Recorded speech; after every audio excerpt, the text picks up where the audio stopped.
Dentro de los polos del cerebro encontramos el polo frontal, el polo occipital y el polo temporal. En las vistas del cerebro podemos mencionar la vista superior del cerebro, donde pueden identificarse ambos hemisferios, y la vista inferior del cerebro. Otras de las vistas que podemos mencionar del cerebro son las vistas lateral, en este caso sería la vista lateral del hemisferio derecho, y acá abajo tenemos la vista medial del hemisferio derecho también. El sistema nervioso periférico es una parte fundamental del sistema nervioso. Es el encargado de transmitir la información desde y hacia el cerebro y la médula espinal. Abarca todas las estructuras nerviosas que se extienden fuera del encéfalo y la médula espinal. Incluye nervios que controlan los músculos, los que transmiten información sensorial y los nervios que regulan las funciones orgánicas. Este sistema se divide en dos subdivisiones principales, que son el sistema nervioso somático y el sistema nervioso autónomo.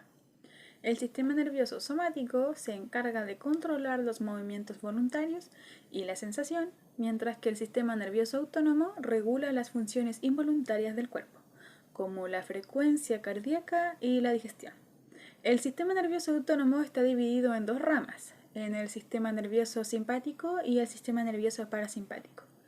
El sistema nervioso simpático se encarga de preparar el cuerpo para la acción, como por ejemplo en situaciones de estrés o peligro, lo que hace que aumente la frecuencia cardíaca, la respiración y la presión arterial y libera adrenalina en el torrente sanguíneo.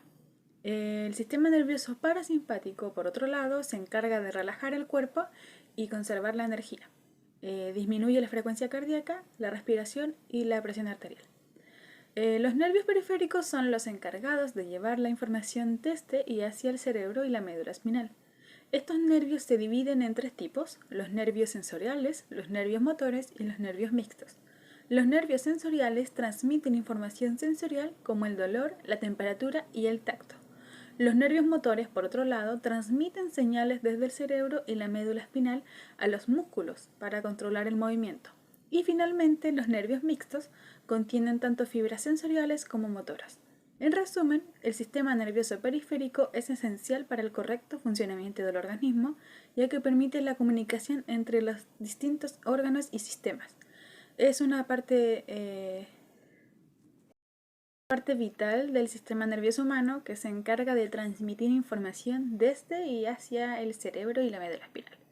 Los trastornos del sistema nervioso periférico pueden tener muchas causas y síntomas, y es esencial cuidar y mantener la salud del sistema nervioso periférico para un funcionamiento óptimo del organismo.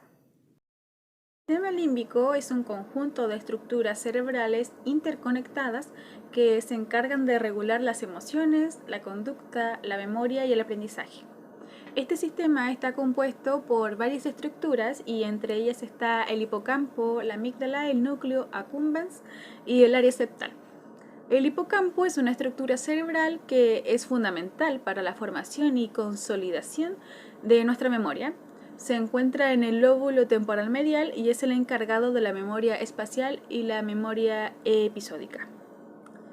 La amígdala, por otro lado, se encuentra en el lóbulo temporal y es importante para el procesamiento de las emociones, especialmente del miedo y la agresión.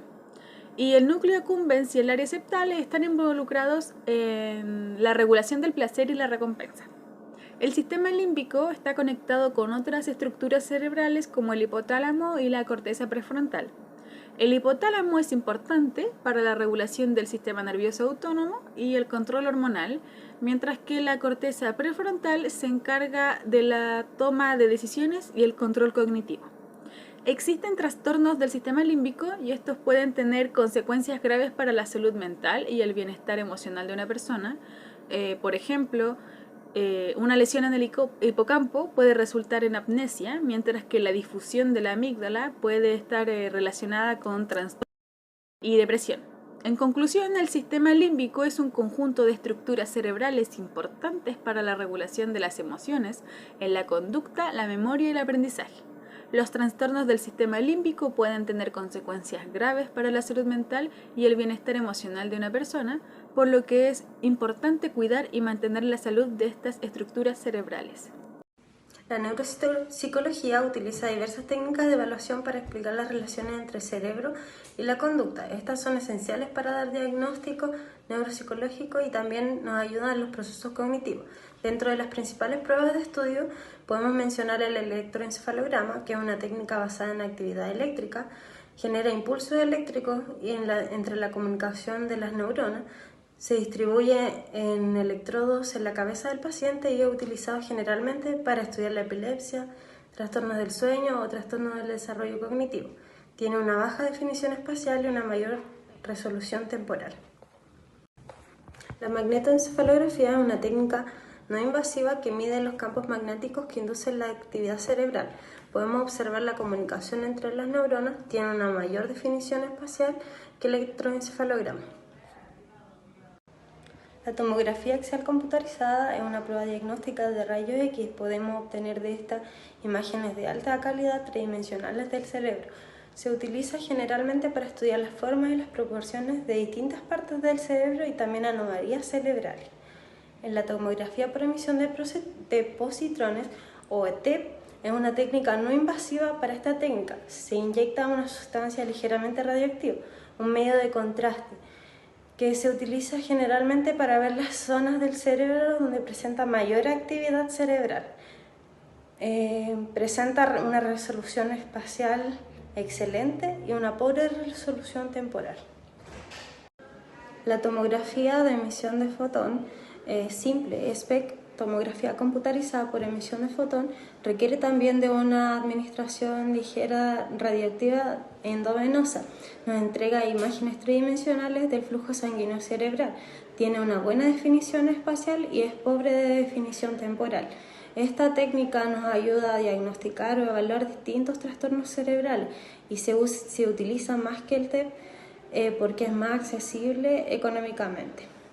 Luego tenemos la angiografía cerebral, que es una prueba que también utiliza rayos X. Se introduce un pequeño catéter mediante una punción arterial para ver distintas venas y arterias del cerebro. Se utiliza también para detectar y estudiar enfermedades vasculares como aneurisma o malformaciones. La imagen por resonancia magnética, esta es una técnica donde se van generando imágenes cromáticas de alta resolución, se reflejan y se ven reflejados en el aumento del flujo de oxígeno en la sangre, en aquellas zonas del cerebro donde haya más actividad. Su funcionamiento se basa en el uso de ondas electromagnéticas y se puede emplear tanto de manera estática como dinámica.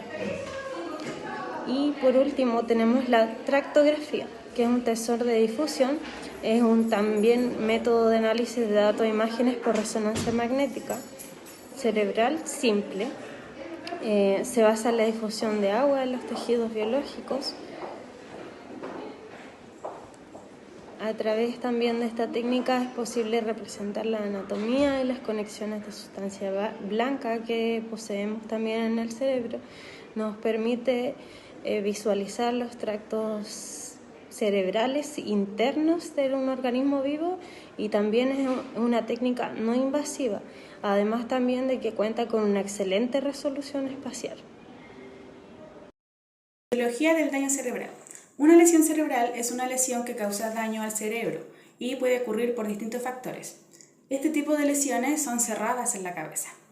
Los síntomas de una lesión están catalogados en 3 niveles, que serían leves, moderados o graves.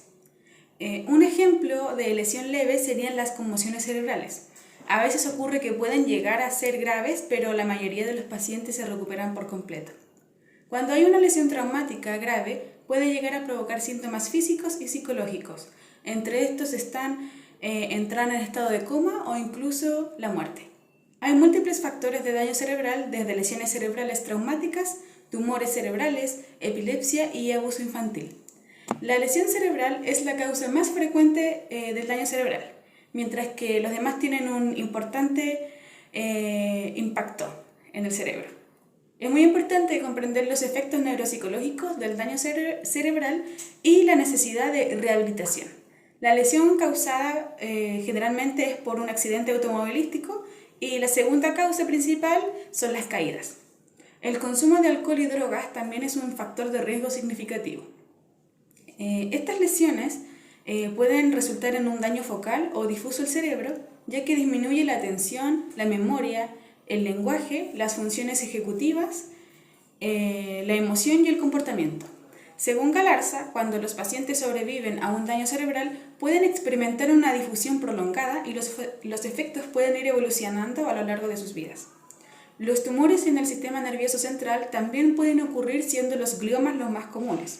Los gliomas pueden desarrollarse en el cerebro y en diferentes lugares del sistema nervioso, como en el tallo cerebral y la columna vertebral.